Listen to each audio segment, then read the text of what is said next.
Somos del Colegio San Juan Bautista del Distrito Coya, provincia Calca, región Cusco. Hoy presentamos la danza Mujimuyuy, reseña histórica. Danza originaria de la comunidad de Pampayacta, distrito y provincia de Calca, departamento del Cusco. Es una danza carnavalesca de las comunidades altoandinas del Valle Sagrado de los Incas, de carácter autóctono recogido de las costumbres que suelen demostrar en la época de los carnavales.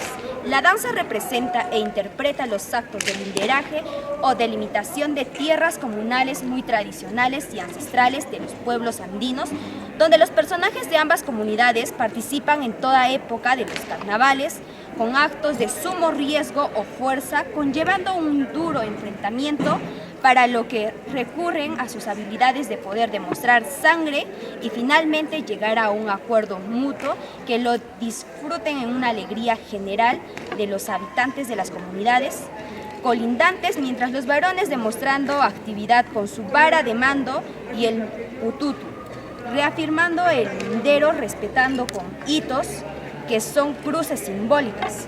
Las mujeres apoyan en la traza del lindero comunal.